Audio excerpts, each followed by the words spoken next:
ফিরে এলাম বিরতির পরে চ্যানেল ওয়ানে বই আড্ডা লিকাচ্চা অনুষ্ঠান নিয়ে। আজকে আমাদের সঙ্গে আছেন কবি, প্রাবন্ধিক, অধ্যাপিকা সৌমি দাস। সৌমি, নানা রকমের লেখার কথাবার্তা তো হচ্ছে। আপনি মেয়েদের সমস্যা নিয়ে কখনো কিছু লিখেছেন?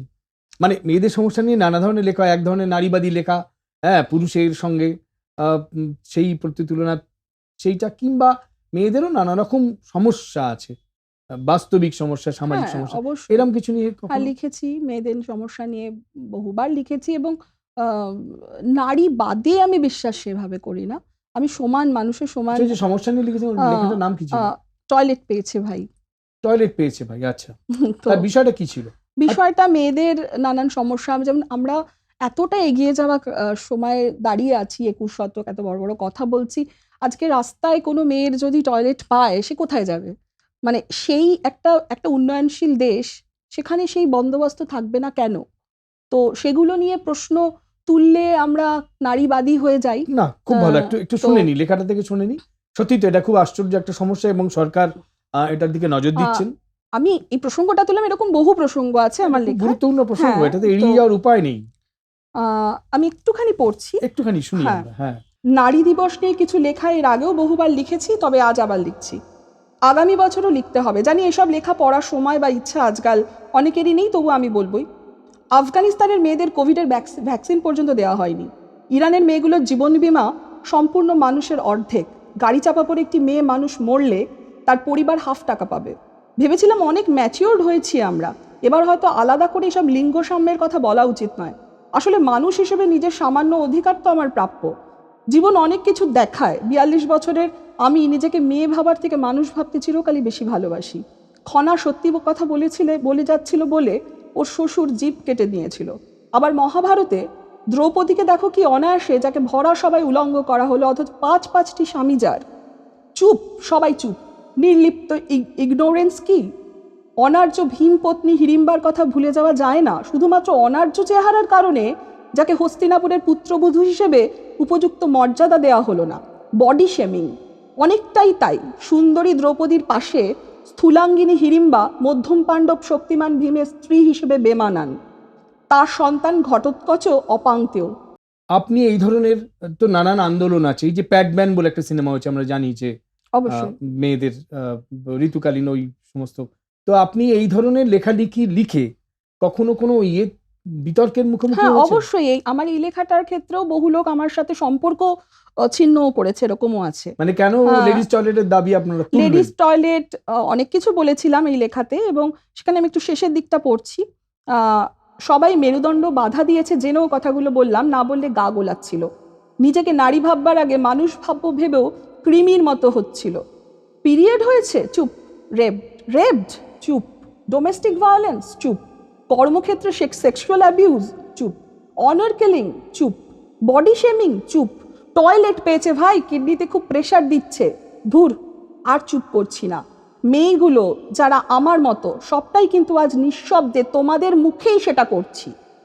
আজকের দিনে শুধু মেয়েদের কথা বলছি বলে র্যাডিক্যাল ফেমিনিস্ট ভাববেন না প্লিজ। রোজ সবার কথাই বলি, হতভাগ্য মেয়েগুলোর কথা রাম ভাবেননি। রাবণ কিন্তু সম্মান দিয়েছিলেন। ছেড়ে দে মা, কেঁদে বাঁচি, রাম চাই না। রাবণের এর চেয়ে ঢের ভালো। I only know that people call me a feminist whenever I express sentiments that differentiate me from a doormat. Rebecca West. খুবই উল্লেখযোগ্য একটা গদ্য, তীব্র। আমি লাউড বলবো না, কিন্তু এই তীব্রতা তো দরকার। হ্যাঁ, আন্দোলন করতে গেলে কখনো তো তো হাতটা মুঠো করে উপরে মনে তুলতেই হয়, হয়। যখন নিজের মধ্যে নিজে ভীষণ কষ্ট হয়, তখন লিখি তো। লেখাটা কষ্ট থেকেই বেরোয়। আ খুব কষ্ট পেয়ে লেখা বেরোয়, খুব আনন্দেও লেখা বেরোয়। বলছি না যে স্যাডিস্ট কথা, কিন্তু জীবনে অনেক কিছু পার করে এসে বুঝি হুম। যে বোধহয় বলা দরকার, মেয়েদের এগিয়ে এসে বলা আচ্ছা, দরকার। আপনার এই যে দীর্ঘ জীবন বা দিনের পড়াশোনা করেছেন, ছাত্রী ছিলেন, ছাত্রী জীবন, লেখালেখি করেছেন, এর মধ্যে কোনো মহৎ মানুষের সান্নিধ্যে এসছেন? হ্যাঁ, শঙ্খ ঘোষ শ্রদ্ধেয়। আ ওনার কাছে আমি অনেকবার গেছি। আমার নিজের প্রজেক্টের কাজে গেছিলাম। আমি যাদবপুরেও একসময় প্রজেক্ট ফেলো ছিলাম। তো আপনি সেখানে পড়াশোনা করেছেন কোথা থেকে? আমি পুরো পড়াশোনাই আমার কলকাতা বিশ্ববিদ্যালয় থেকে, ওখান থেকেই পিএইচডি, ওখান থেকেই মাস্টার্স সবই। শঙ্খ আহ, কাছে গিয়েও কি এরকম হইচই করে কথা বলতেন? শঙ্খবাবু, বিষয়টা হচ্ছে স্যার, আমরা স্যার বলতাম, তো স্যারের কাছে আমি পার্টিশন লিটারেচারের উপরে কথা বলতে যেতাম নানান রকম। এবং আমার যেহেতু পিএইচডির বিষয় কবিতা, সুভাষ মুখোপাধ্যায় আমার পিএইচডির বিষয়, কবি সুভাষ এবং তার রাজনীতি। তো বারবারই যেতে হয়েছে। তখন আমি একটু জোরে কথা বলতাম। ছোটবেলা, উন্মাদনা, স্যার বলতো আস্তে আস্তে, আর স্যারের কোনো কথা আমি শুনতে পেতাম না। উনি এত খুবই আস্তে কথা বলতেন। মিতভাষী মানুষ, এত আস্তে কথা বলতেন যে আমি মানে প্রায় মাথায় ঘাড়ে উঠে যাওয়ার মতো, যে স্যার কি বললেন। তো সেই সব স্মৃতিগুলোই মনে পড়ে। একটা বড় ফাঁক হয়ে গেছে আমাদের সাহিত্যে ওনাদের চলে যাওয়া। সুভাষ মুখোপাধ্যায়ের সঙ্গে মানে শঙ্খ ঘোষের তো আপনি জানেনই, হ্যাঁ, লেখার কি পড়েছেন, খুবই ঘনিষ্ঠতা ছিল। হ্যাঁ। সুভাষ দা তো খুবই পছন্দ এবং করতেন, সুভাষ এবং স্যারও তাই। মুখোপাধ্যায়, আমাদের অদ্ভুত নিয়ম, কলকাতা বিশ্ববিদ্যালয়ে তাকে নিয়েই কাজ করতে দেবেন যিনি মারা গেছেন তারপরে। তো আমি স্বাভাবিকভাবেই উনি চলে যাওয়ার পরেই কাজে হাত দিই।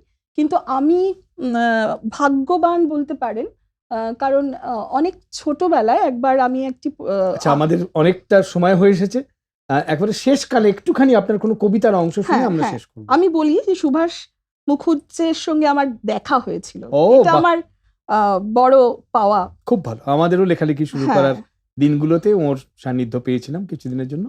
শুনি একটা আপনার কবিতা কবিতা। গদের আঠার মতো রাত, এতটা নির্লিপ্তিরই বা কি প্রয়োজন ছিল? এতটা উদাসীন অবজ্ঞার পথই খোলা থাকে হয়তো। জানি না কিভাবে পারলে এভাবে মাছের কাঁটা আটকে রেখে গলা খুলে ইমন কল্যাণ গাওয়া যায় না। আমি নুনে পোড়া চোখের জলের স্বাদ জানি। বনলতা নই, সুচরিতা নই, নিরাত হইনি মানি। আমার আকাশটাকে রঙিন ঘুড়িতে ভরিয়ে দিতে খরচ হতো কি খুব? কিছু রঙিন কাগজ আর গদের আঠায় কতই বা ঋণ হতো। এই রঙিন কাগজ উড়িয়ে দিলেন সৌমি দাস আমাদের সঙ্গে ছিলেন, কবি, প্রাবন্ধিক, অধ্যাপিকা। বসন্তের হাওয়ায় আপনার এই রঙিন ঘুড়ি এবং রঙিন কাগজ, এই নিয়ে আজকে আমরা অনুষ্ঠান শেষ করি। অনেকক্ষণ সময় দিয়েছেন, আপনাকে অনেক ধন্যবাদ। শিবাশিতে নমস্কার। অসংখ্য ধন্যবাদ, আমার ওয়ান টিভিকেও অসংখ্য ধন্যবাদ।